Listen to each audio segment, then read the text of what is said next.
रामाय रामभद्राय रामचंद्राय वेधसे रघुनाथाय नाथाय सीताया पतये नमः। परम सम्माननीय राम कथा प्रेमी भक्तों, प्रिय भाइयों और बहनों और माताओं, राम कथा के अंतर्गत निषाद राज श्री राम जी, लक्ष्मण जी, सीता जी के रुकने की व्यवस्था वन में करते हैं। तब निषाद पति उर अनुमाना तारु सिंसुपा मनोहर जाना, तारु सिंसुपा मनोहर जाना। ले रघुनाथ ही ठाऊ दिखावा, ले रघुनाथ ही ठाऊ दिखावा। कहेऊ राम सब भांति सुहावा। तब निषाद राज जी अनुमान करके उनके रहने की व्यवस्था अशोक वृक्ष के नीचे करते हैं और वहाँ पर श्री राम जी को ले जाते हैं, वो स्थान दिखाते हैं तथा राम जी कहते हैं कि ये तो बहुत ही सुहावना स्थान है। पूरे जन करी जोहारु घर आए, रघुवर संध्या करन सिधाए। पूरे जन करी जोहारु घर आए, रघुबर संध्या करन सिधाए। वहाँ के जो पूर्ववासी लोग थे श्री राम जी की वंदना करके अपन में घर चले जाते हैं तथा राम जी संध्या करने की तैयारी कर देते हैं। गुहो सवारी साथरी दसाई, कुश किस लय मैं मृदुल सुहाई, कुश किस लय मैं मृदुल सुहाई।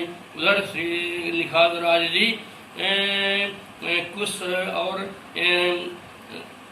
अच्छे कोमल पत्तों के द्वारा श्री राम जी की साथरी यानी पढ़ने के लिए व्यवस्था करते हैं। सूची फल मूल मधुर मृदु जानी, दोना भरी भरी राखेसी पानी, दोना भरी भरी राखेसी पानी। सुंदर शुद्ध फल मूल और जो कोमल थे उस प्रकार के दोनों हमने भर भर कर तथा पानी भरकर रख देते हैं सभी के लिए। सिय सुमंत्र भ्राता सहिते, कंद मूल फल खाई, शयन कीन रघुवंश मणि, पाय पलोटत भाई, पाय पलोटत भाई। सीता जी, सुमंत्र जी, लक्ष्मण जी तथा राम जी सब लोग कंदमूल फल खाते हैं तथा राम जी सोने के लिए जाते हैं। उस समय छोटे भैया लखन लाल उनके पैर दबाते हैं। उठे लखन प्रभु सोवत जानी, उठे लखन प्रभु सोवत जानी, कही सचिव ही सो वन मृदुबानी। जब इनको लक्ष्मण जी समझ गए कि हमारे भैया सो गए, तब वहाँ से उठ चलते हैं तथा सचिव सुमंत्र जी को भी कहते हैं कि आप भी सो जाइए। कछु के दूर सजीबान सरासन, कछु के दूर सजीबान सरासन, जागन लगे बैठी बीरासन।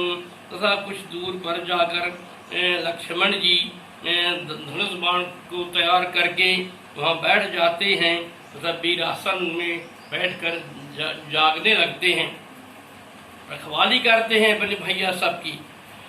गुहु बुलाई पाहरू प्रतीति, ठाम ठाम राखे अति प्रीति। तथा निषाद राज अच्छे अपने पहरेदारों को चारों तरफ लगा देते हैं व्यवस्था के लिए।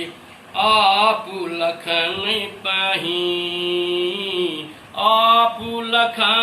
पाही बैठे जाई, काटी भाती सर चाप चढ़ाई, काटी भाती सर चाप चढ़ाई।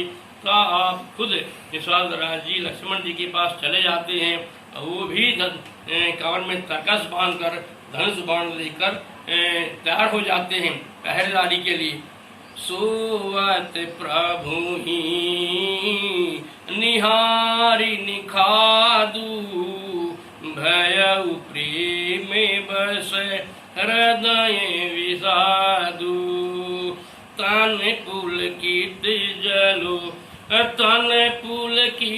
जलु लोचन बहई, बचन सप्रेम लखन संकहई। श्री राम जी को जमीन पर सोते हुए देखकर उन्हें बहुत ही दुख होता है, हृदय से उनको विषाद होता है तथा प्रेम से उनकी आंसू से प्रेमाश्रु बह रहे हैं। तथा लखन लाल इस प्रकार कहते हैं, भूपति भवन सुभाव सुहावा, सुरपति सदन ना पट तर पावा। मणिमय रचित चारु चौबारे, मणिमय रचित चारु चौबारे। जनु रतिपति निज हाथ संवारे, जनु रतिपति निज हाथ संवारे। फिर कहते हैं निषाद राज जी कि उनका जो भवन है रामचंद्र जी का बहुत ही सुहावना है। उनके भवन के सामने इंद्र का भवन भी छोटा पड़ जाता, फीका पड़ जाता है और वहाँ पर मणियों से रचित चौबारे हैं और ऐसा लगता है कि रथ के पति इंद्र ने खुद ही बनाया है। ते सिया राम साथरी सोए, श्रमित बसन बीनु जाहिन जोए, श्रमित बसन बीनु जाहिन जोए। मातु पिता परिजन पुरवासी, मातु पिता पुरजन परिजन पुरवासी। सखा सुशील दास अरुदासी, जुग वही जिन्हीं, जुग वही जिन्हीं प्राण की नाई। मही सोवत तेई राम गोसाई, मही सोवत तेई राम गोसाई। माता पिता पुरवासी, सखा, मित्र और दासी जिनके सभी उपलब्ध हैं, ऐसे राम जी और जिन्हें सब लोग प्राण से बढ़कर मानते थे, वही राम जी आज पृथ्वी में पड़े हुए हैं। पिता जनक जग विदित प्रभाऊ, ससुर सुरेश सखा रघुराऊ, ससुर सुरेश सखा रघुराऊ। तथा सीता जी के लिए बता रहे हैं कि जिनके पिता जनक जी, जिनको पूरा संसार जानता है, तथा उनके जो ससुर श्री दशरथ जी हैं, वे तो साक्षात इंद्र के मित्र हैं। रामचंद्र पति सोबै देहि, रामचंद्र पति सोबै देहि, सुवत माही विधि बामन केहि, रामचंद्र पति सोबै देहि, सुवत माही विधि बामन केहि। तथा जिनके पति श्री रामचंद्र जी हैं, ऐसी सीता जी आज जमीन में सो रही हैं। विधाता किसको प्रतिकूल नहीं होता। सिया रघुबीर की कानन जोगू, सिया रघुबीर की कानन जोगू, करम प्रधान सत्य कहलोगू, करम प्रधान सत्य कहलोगू। क्या सीता जी और रामचंद्र जी बन जाने के योग्य थे, लेकिन कर्म जो है प्रधान है, तो ऐसा सभी लोग कह रहे हैं कि कर्म से बढ़ के कुछ भी नहीं है। कै कै नंदिनी मंदमती, कठिन कुटिल पन कीन, यही रघुनंदन जाने की, सुख अवसर दुख दीन, यही रघुनंदन जाने की, सुख अवसर दुख दीन। कैकेयी नंदनी अर्थात कैकेयी जी की मंदमती थी, जिन्होंने कठिन प्रकार की का वरदान मांगा, जिससे रामचंद्र जी और जानकी जी को सुख के स्थान पर दुख भोगना पड़ा।